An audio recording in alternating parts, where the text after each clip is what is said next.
शैतानुरजीम बिस्मिल्लाहिर्रहमानिर्रहीम रब्बे ज़िदनी इल्मा। अज दे असी मैथमेटिका दे नवे लैक्चर दे विच असी जिहड़ी चीज़ पढ़नी आ वो आ कंपलैक्स नंबर ते कंपलैक्स नंबर तो रिलेटेड चीज़ आ कि यानी कि असी उन्होंने ऐड करना हो, सबट्रैक्ट करना हो, कंपलैक्स नंबर किस तरीके नाल लिखी दा, डिवाइड करना हो, इसी तरीके ना उसका रियल पार्ट फाइंड करना हो, इमेजिनरी पार्ट फाइंड करना हो, एक आर्गूमेंट फाइंड करना हो, एब्सोल्यूट वैल्यू फाइंड करनी हो, कंजुगेट फाइंड करना हो, असी किस तरीके ना मैथमेटिका के जरिए कर सकते हैं। ये छोटे छोटे लैक्चर थोड़े वास्ते इस करके तैयार किए गए हैं ताकि जो तुसी प्रोग्रामिंग मेन प्रोग्रामिंग वाल जाओ तो वो थानू ये चीज़ा जी जो तुसी लिखना हो थानू आंदा ही हो, थोड़ा इस्तेमाल आंदा हो, ਤੁਹਾਨੂੰ ਇਹਨਾਂ ਦੀ ਕੀਆ ਦਾ ਪਤਾ ਹੋਣਾ ਚਾਹੀਦਾ ਕਿ ਅਸੀਂ ਇਹ ਬਿਲਡਿੰਗ ਫੰਕਸ਼ਨ ਇਸਤੇਮਾਲ ਕਰਕੇ ਇਹਦੀ ਇਹ ਚੀਜ਼ ਅਸੀਂ ਜਿਹੜੀ ਇਸਤੇਮਾਲ ਕਰ ਸਕਦੇ ਆ ਆਪਣੇ ਪ੍ਰੋਗਰਾਮ ਦੇ ਵਿੱਚ। ਇਸ ਕਰਕੇ ਇਹ ਛੋਟੇ ਛੋਟੇ ਲੈਕਚਰ ਜਿਹੜੇ ਨੇ ਇਹ ਲਾਜ਼ਮੀ ਦੇਖੋ ਤਾਂ ਕਿ ਤੁਹਾਨੂੰ ਜੋ ਤੁਸੀਂ ਨੰਬਰ ਅੱਗੇ ਅਸੀਂ ਫਰਦਰ 10 ਲੈਕਚਰ ਤੋਂ ਬਾਅਦ ਚ ਜੋ ਅਸੀਂ ਜਾਣਾ ਵਾ ਫਿਰ ਅਸੀਂ ਮੇਨ ਆਪਣੇ ਜਿਹੜੇ ਨੇ ਪ੍ਰੋਗਰਾਮਿੰਗ ਵੱਲ ਚੱਲ ਜਾਣਾ ਵਾ ਤੇ ਉਹਦੇ ਵਾਸਤੇ ਇਹ ਚੀਜ਼ਾਂ ਦਾ ਇਸਤੇਮਾਲ ਹੋਣਾ ਸਾਡੇ ਕੋਲ। ਚਲੋ ਫਿਰ ਅੱਜ ਦਾ ਲੈਕਚਰ ਅਸੀਂ ਸਟਾਰਟ ਕਰਦੇ ਆ। पहला जी कंपलैक्स नंबर सानू पता वा कि फॉर्म च ए प्लस बी एओटा की फॉर्म के असी लिखी दा। कंपलैक्स नंबर जोड़ा भी साढ़े को एओटा साढ़े को इमेजिनरी पार्ट होंदा, साड़ा इमेजिनरी नंबर होंदा साढ़े को, ते बी साढ़े को इमेजिनरी पार्ट होंदा वा, ए साढ़े को रियल पार्ट होंदा। ठीक है, तो असी कंपलैक्स मैथमेटिका विच किस तरीके नाल लिखी दा, जिहड़ा एओटा वा उहनूं कैपिटल आई दे नाल लिखना। जो भी इत्थे देखो मैट लैब दे विच जो तुसी इमेजिनरी लिखदे सी तुसी उहदे विच आई लिखते सी या जे लिखते सी, दोनों का मतलब की हुंदा सी एओटा। लेकिन ये साडू को ये चीज़ नोट करनी पैनी है कि जो भी तुसी आई लिखना एओटा लिखना वा थानू कैपिटल आई लिखना। जिते भी कैपिटल आई कला लिखा होएगा उसका मतलब जिहड़ा वा मैट लैब ने एओटा ही कंसीडर करना। इस करके इस चीज़ का खास ख्याल रखना। तो MCQs दे विच भी पूछा जा सकता कि साडे को ये किस तरीके नाल कंपलैक्स नंबर का या इमेजिनरी पार्ट है या एओटा उन्होंने किस तरीके नाल लिख सकते। नैक्सट साडे को स्केयर रूट। अगर देखो सानू पता वा कि जो एओटा वा असल विच स्केयर रूट के नीचे अगर माइनस आ जाए तो उन्होंने एओटा दे विच असीं लिखीदा कंसीडर करीदा, उन्होंने साइन दे दीदा। देखो स्केयर रूट -1। ठीक है, तुसीं इस तरीके ना कर सकते हैं। वो दूसरा देखो असी एडिशन किस तरह करनी है, सबट्रैक्शन किस तरह करनी है, मल्टीप्लिकेशन करनी है, डिवीजन किस तरीके ने करनी है। तो वो वास्ते देखो असी की लिखदा ब्रैकेट दे विच पहला कंपलैक्स नंबर प्लस का साइन, फिर ब्रैकेट दे विच सैकंड। इसी तरीके ना इन्हें दरमियान अगर प्लस करना तो प्लस, माइनस करना तो माइनस, मल्टीप्लाई करना तो मल्टीप्लाई, डिवीजन करनी तो डिवीजन। तो असी यदि देखो मैं चाहते जे को स्केयर रूट वाला सॉल्व किया कैपिटल SQRT। ठीक है, एस पहला लैटर हमेशा ही मैथमेटिका दे विच कैपिटल हुंदा। इतने असीं माइनस नंबर लिख दिते साडे को आंसर आ गया। इसी तरीके ना यह देखो 4 + 3i। ठीक है, डिवाइडेड बाय 2 - i असीं कीता तो साडे को सॉल्व हो गया। हुण एक होर एक नोट्स करो जी MCQ के हवाले नाल इंपोर्टेंट चीज़ है, ये पास पेपर में आई भी हुई है।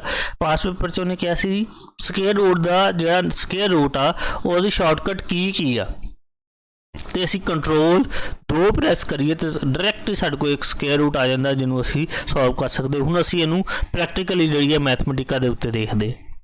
देखो मैथमेटिका मैं ओपन की। ठीक है, मैं इत्थे लिखन लगा +3 एओटा। ठीक हो गया, इनू असी प्लस कर दे। दूसरा असी लिखते हैं 3 - 4 आई। ठीक है, असी इनू असी की करीदा प्लस करना, कंट्रोल शिफ्ट किया, देखो है आ गया साडे को। अगर इसी तरीके ना इनू की करना हो माइनस करना हो, इत्थे माइनस दी साइन ला देना सी, माइनस हो के आ गया जवाब। अगर इसी तरीके ना इत्थे मल्टीप्लाई करना हो असी मल्टीप्लाई वास्ते स्टार इस्तेमाल करीदा। देखो शिफ्ट इंटर किया साडे को मल्टीप्लाई होके आंसर आ गया। इसी तरीके ना डिवीजन करनी हो शिफ्ट इंटर प्रेस करीदा साडे को डिवाइड्स करके आ जाता। इस तरीके के नाल असी इन्हां दा मल्टीप्लाई डिवाइड एडिशन कर सकते। इसी तरीके ना स्केयर रूट वाला देखो स्केयर रूट किस तरह लिखा SQRT स्केयर ब्रैकेट दे विच अगर तुसीं माइनस वाला नंबर लिखते हो तो एक कन्वर्ट हो जाएगा कंपलैक्स नंबर से। इसी तरीके ना शॉर्टकट की है कंट्रोल 2, देखो डायरैक्ट ही साडे को स्केयर रूट की फॉर्म दे विच चीज़ आ गई। इत्थे लिख देंगे -3 शिफ्ट इंटर किया, देखो आ गया। इस तरीके ना असी जिहड़ा वा वो मैथमेटिका का इस्तेमाल कर सकते हैं। नैक्सट आप लैक्चर वाल मूव कर दे।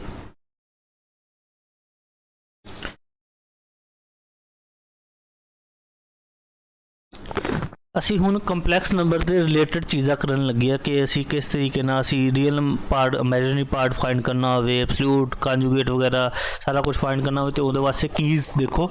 रियल पार्ट वास्ते RE कंपलैक्स नंबर लिखी था, इमेजिनरी पार्ट वास्ते AB imaginary part, real part वास्ते AB, कॉन्जुगेट वास्ते यह वाला कॉन्जुगेट वास्ते पूरा लैटर आ देखो इत्थे असी REMIM ये की होना वा रियल पार्ट इमेजिनरी पार्ट साडे को इकट्ठा आ जाना। अगर असी RE कला लिखते रियल पार्ट आएगा, इमेजिनरी पार्ट आएगा, REIM लिखते हैं तो रियल पार्ट तो इमेजिनरी पार्ट इकट्ठा आ जाएगा। इसी तरह कॉन्जुगेट फाइंड करना हो, कॉन्जुगेट वास्ते पूरा लैटर आता, कॉन्जुगेट का स्पैलिंग एब्सोल्यूट वैल्यू वास्ते ABS, आर्गूमेंट वास्ते ARG।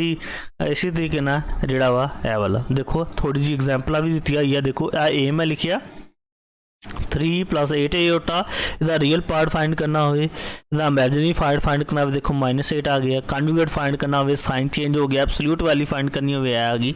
इसी तरीके ना या देखो आर्गूमेंट फाइंड करना हो, स्क्वायर रूट 3 + आयोटा इदा किया π/3 आ गया, एब्सोल्यूट 3 इकट्ठा फाइंड करना हो तो ये चीज़ आ गई साडे को।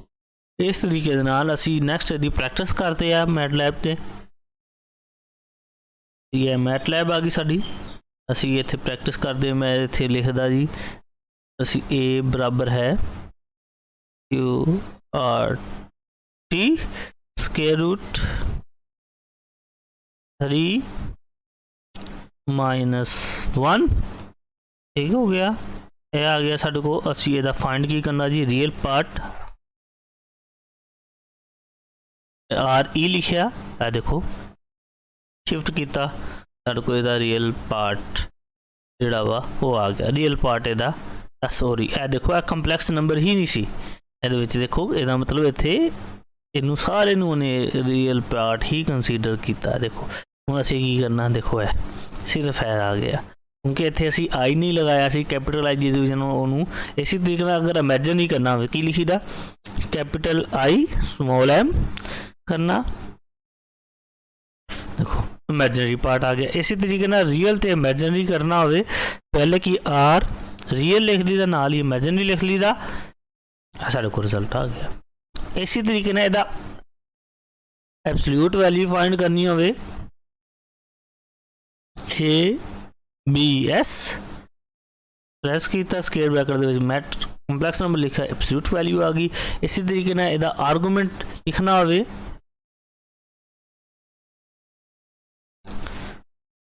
ARG ठीक हो गया, आर्गूमेंट आ जाएगा साडे को। देखो आर्गूमेंट आ गया -π/6। अगर असी इकट्ठे करने में एब्सोल्यूट वाली भी ABS अगे जी असी देखो इस तरीके ना देखो ए पहला साडा की हो गया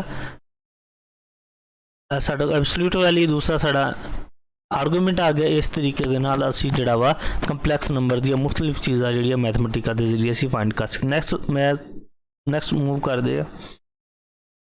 नैक्सट साडा की है जी होमवर्क आ जिहड़े मैं चाहते प्रैक्टिस प्रॉब्लम दी दसे 2 + 3 होता ये ते सारे लाओ, रियल पार्ट इहदा इमेजिनरी पार्ट इनू सारा कुछ फाइंड करो। इसी तरीके ना बाकी भी मल्टीप्लिकेशन डिवीजन के सवाल दिते हैं। दूसरा अगर तुसी ज़्यादा प्रैक्टिस करनी है तो मैथमैटिकल मैथड जी जो चैप्टर नंबर 1 आ कंपलैक्स नंबर रिलेटेड वो कंपलैक्स नंबर खोलो, वो तो प्रॉब्लम सॉल्व करो। इसी तरीके ना कंपलैक्स 1 तुसी पढ़ी हुई है, कंपलैक्स 1 दे विच ये बेसिक चीज़ां दित्तियां हुई है उन्होंने खोलो, वो चीज़ां जिहड़ियां नैक्सट सोल्व करो। नैक्सट जिहड़ा वा लैक्चर जिहड़ा साडा वो ट्रिग्नोमैट्री के रिलेटेड आ, ये बड़ा इंपोर्टेंट लैक्चर आ। इनू लैक्चर प्रीवियस लैक्चर भी अच्छे तरीके देखो, ये छोटिया छोटिया चीज़ां तुहानूं इस करके दसिया जा रही वा ताकि थोड़ी प्रैक्टिस हो। तो नैक्सट वीडियो तुसी हर ਜੇ ਤੁਸੀਂ ਪ੍ਰੋਗਰਾਮਿੰਗ ਕਰਨੀ ਆ ਜੋ ਉਸ ਟਾਈਮ ਤੁਹਾਨੂੰ ਇਹਨਾਂ ਦੇ ਇਸਤੇਮਾਲਾਤ ਆਉਣੇ ਚਾਹੀਦੇ, ਇਹਨਾਂ ਦਾ ਪਤਾ ਹੋਣਾ ਚਾਹੀਦਾ। ਇਸ ਕਰਕੇ ਛੋਟੀਆਂ ਛੋਟੀਆਂ ਚੀਜ਼ਾਂ ਨੂੰ ਨਿਗਲੈਕਟ ਨਾ ਕਰੋ, ਇਹ ਬੜੀਆਂ ਇੰਪੋਰਟੈਂਟ ਨੇ। ਤੇ ਆਪਣੇ ਦੋਸਤਾਂ ਨਾਲ ਵੀ ਸ਼ੇਅਰ ਕਰੋ ਤੇ ਆਪਣੇ ਕਮੈਂਟ ਲਾਜ਼ਮੀ ਕਰੋ ਕਿ ਤੁਹਾਨੂੰ ਲੈਕਚਰ कैसा लगा है। ओके जी, अल्लाह हाफ़िज़।